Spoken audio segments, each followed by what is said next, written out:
Le bulletin, une présentation de Multiprêt. Qui d'autre? Cette semaine, le bulletin vous parle de ballon ovale, ce genre de ballon ovale, puisque c'est en fin de semaine, dimanche plus précisément, au collège John Abbott, qu'auront lieu les finales régionales de rugby. Les filles seront à l'honneur à midi, les garçons à 14 h, et les deux finales opposent les deux mêmes cégeps, John Abbott contre André Laurando. Lors de notre visite à l'entraînement des Highlanders, l'entraîneur-chef de l'équipe, Wade Ashworth, avait donné la permission à ses filles de se déguiser pour l'Halloween. Les filles se sont entraînées sérieusement, mais avec un large sourire. Et n'allez surtout pas croire que c'est parce qu'elles prennent leur prochain adversaire à la légère. L'équipe est vraiment forte.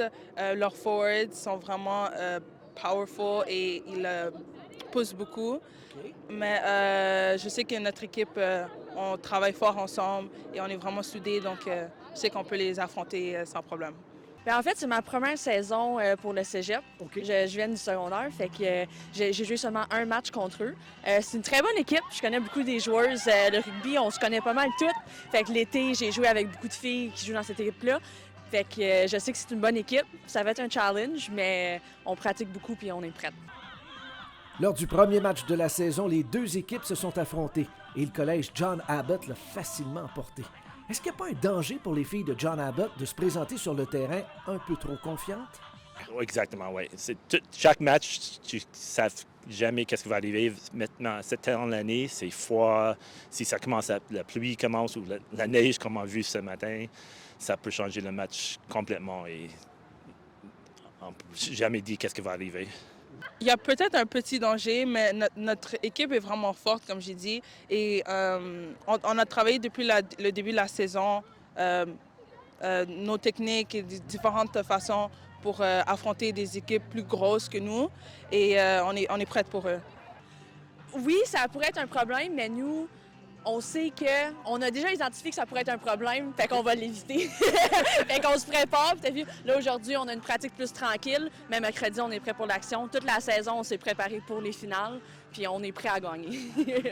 On se transporte maintenant au parc Raymond, où s'entraînent les équipes de rugby du cégep André Laurando. On l'a vu en début de reportage, si on se fie au premier match de la saison, ça ne sera pas une partie de plaisir pour l'équipe féminine d'André Laurando. Les Highlanders l'avaient facilement emporté par la marque de 79-0.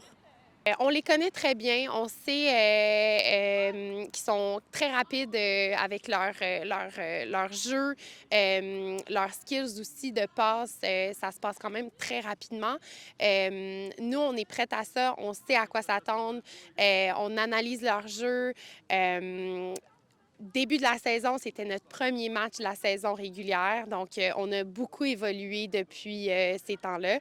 Mais écoute, nous, en tant que-underdogs dans cette finale-là, moi, je pense que c'est la meilleure mentalité à avoir parce qu'on fonce, on laisse tout sur le terrain dimanche. Oui, en effet, on veut donner une bataille plus féroce, on veut leur donner plusieurs fils à retordre, on veut se donner une chance, on veut avoir l'espoir de peut-être être capable de les surprendre. Du côté masculin, les deux équipes se connaissent également très bien. Ils se sont affrontés lors des 3 dernières finales. Il y a 2 ans, André Laurando avait gagné par 1 point. L'an dernier, John Abbott a gagné par 1 point. Et cette saison, le match a été très serré. Il s'est terminé par le pointage de 14-10. C'est une équipe qui est capable de garder le même rythme tout le match. Il n'y a pas de moment où on les voit ralentir ou à l'inverse des moments où ils vont s'enflammer. Fait qu'ils sont capables de rester constants et de toujours avoir le même rythme et de comme ça être stable dans leur jeu à tout temps.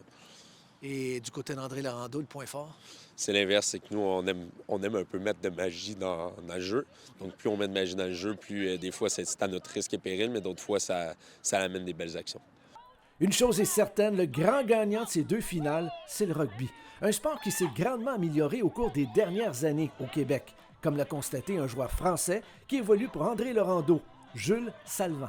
Ah ça oui, je pense avoir jamais vu, même en France, dans des écoles de rugby ou autres, des jeunes apprendre aussi vite. Que, particulièrement cette année où vraiment on a beaucoup de nouveaux, de jeunes nouveaux, et qui vraiment sont à fond dedans et ils progressent à une vitesse impressionnante.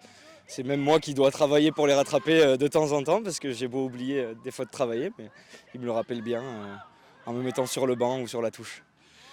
Les finales au collège John Abbott sont sous le thème de Rock over Hunger. Rock étant un terme de rugby. Le prix d'entrée est fixé à 5 $ ou à 2 items de nourriture non périssable.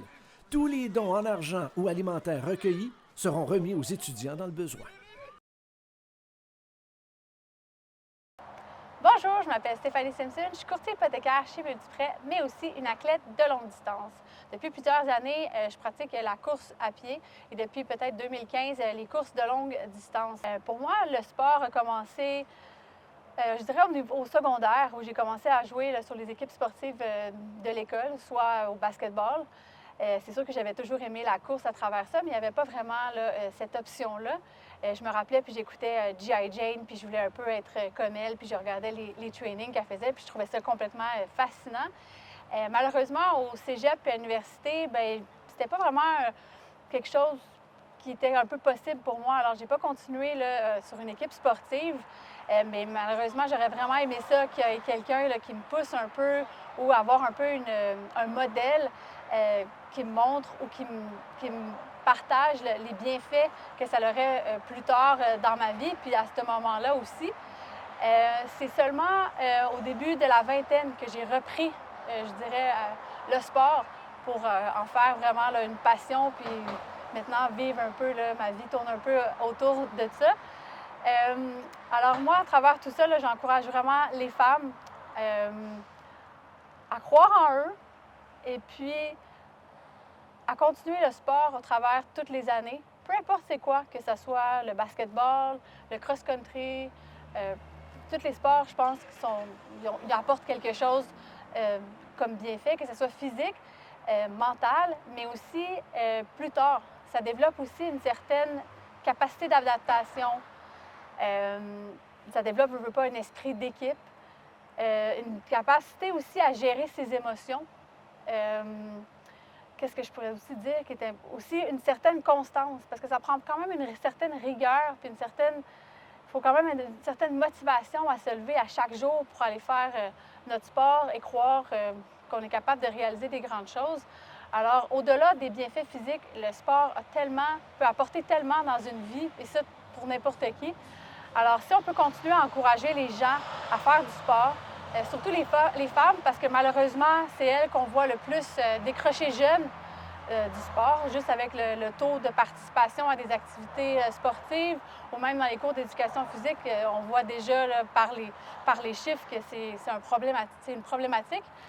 Alors, c'est ça, gardons les femmes dans le sport, puis continuons à encourager tout le monde des bienfaits que ça peut avoir dans leur vie. Vous connaissez un étudiant ou une étudiante qui pourrait devenir notre athlète par excellence de la semaine et remporter notre bourse d'études de 1 000 $, gracieuseté de Multiprêt? C'est pas compliqué. Écrivez-nous à info@le-bulletin.com et donnez-nous le plus de détails possible. Bonjour! Les 600 courtiers hypothécaires de Multiprêt sont fiers de supporter nos jeunes sportifs en remettant une bourse d'études de 1 000 $ à l'athlète étudiant de la semaine qu'on vous présente dès maintenant.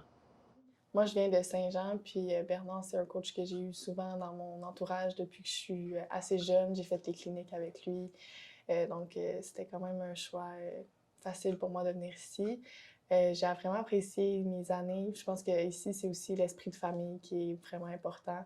Les filles, on s'entend vraiment bien ensemble. Même si on a changé des joueuses durant les années, à chaque année, les filles, on s'entend vraiment bien ensemble avec le coaching staff aussi. Donc, c'est vraiment une belle expérience.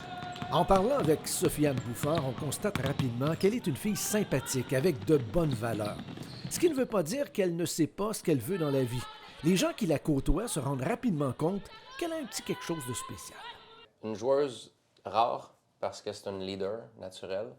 Je trouve que c'est quelque chose qu'on n'a plus beaucoup dans le basketball d'aujourd'hui, dans le sport d'aujourd'hui. Quelqu'un non seulement qui est une bonne leader, mais aussi qui veut leader. Parce qu'on le sait que c'est pas toujours facile de prendre ce rôle de leader-là. Quelqu'un de très vocal. C'est notre meilleure joueuse défensive depuis son arrivée ici avec notre programme. C'est ça, c'est une joueuse qui est essentielle pour gagner des gros matchs. Je pense que je suis une bonne coéquipière. J'aime ça encourager mes teammates. Je pense que je suis quand même une bonne leader. Je parle beaucoup. Je suis quelqu'un qui est assez vocal sur le terrain. Sinon, je pense que je suis quelqu'un plus au basket, je dirais versatile. Fait que je peux jouer plusieurs positions, autant à l'attaque qu'à la défense. Et ce n'est pas tout. L'athlète de 5 pieds 10 pouces et qui excelle en défensive avec les Géants de Saint-Jean, Division 1, est également une excellente étudiante.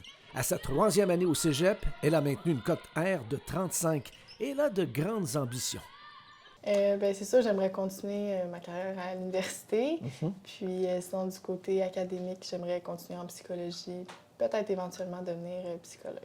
Sofiane, il ne faut pas oublier que c'est une première de classe aussi, puis ça va être une professionnelle, ça va être une fille qui va faire des très, très hautes études aussi. Sofiane espère donc poursuivre sa carrière au niveau universitaire. Elle ne se ferme aucune porte, mais se dit déjà très intéressée par les universités canadiennes. Oui, j'ai déjà commencé. J'ai fait quelques visites universitaires au Canada. Pour l'instant, ce qui m'intéresse, c'est plus les opportunités au Canada. Pour les États-Unis, on laisse la porte ouverte, mais ça reste à voir. J'ai visité en Alberta, dans les Maritimes, puis en Ontario. Où s'arrêtera Sofiane? On ne le sait pas encore, mais une chose est certaine, elle a un bel avenir, que ce soit sur le terrain de basketball ou sur les bancs d'école. Assurément, elle peut avoir une super belle carrière universitaire. Je pense qu'elle peut faire gagner des programmes universitaires. Si elle veut poursuivre après, ça va dépendre de son vouloir de grandir dans sa game, je dirais, côté offensif du ballon, parce que le basket, à un certain niveau, il faut être capable de mettre la balle régulièrement dans le panier. Puis le talent s'effrite à toutes les fois qu'on monte de niveau. Mais il y a énormément de ligues professionnelles en Europe, il y a énormément de ligues professionnelles partout dans le monde. Que quelqu'un de sa taille et de sa polyvalence sur le terrain, que ça pourrait intéresser. Sofiane Bouffard, une excellente ambassadrice pour le cégep de Saint-Jean-sur-Richelieu et les Géants. Bien, écoute, c'est pas compliqué. On voulait juste annoncer que, étant donné que tu as eu la gentillesse avec Bernard de prendre quelques instants ce matin pour nous parler, pour participer à l'émission, il y a Multiprêt qui va te remettre une bourse d'études de 1 000 $ pour avoir participé à l'émission. Merci, c'est vraiment gentil. Merci beaucoup, c'est gentil, j'apprécie. Un grand merci au bulletin de m'avoir donné l'opportunité de faire cette entrevue, puis un grand merci à Multiprêt pour la bourse d'études, j'apprécie. On termine ce bulletin avec notre babillard. Je vous ai parlé en début d'émission des finales régionales de rugby qui auront lieu dimanche au collège John Abbott. Également, ne pas manquer, vendredi 21h au cégep de l'Outaouais, un match de basketball masculin entre l'Outaouais et Vanier. Toujours au cégep de l'Outaouais, il y aura une compétition de natation vendredi, le 3 novembre. Et finalement, à Saint-Jean-sur-Richelieu, c'est dimanche dès 11h qu'auront lieu les éliminatoires de l'Ultimate Frisbee. Les finales consolation, les demi-finales et finales sont toutes la même journée. Voilà, c'est complet pour cette présentation du bulletin. Au nom de toute l'équipe, mon nom est François Bessette. Je vous souhaite une excellente fin de journée et à la semaine prochaine. Le bulletin était une présentation de Multiprêt. Qui d'autre?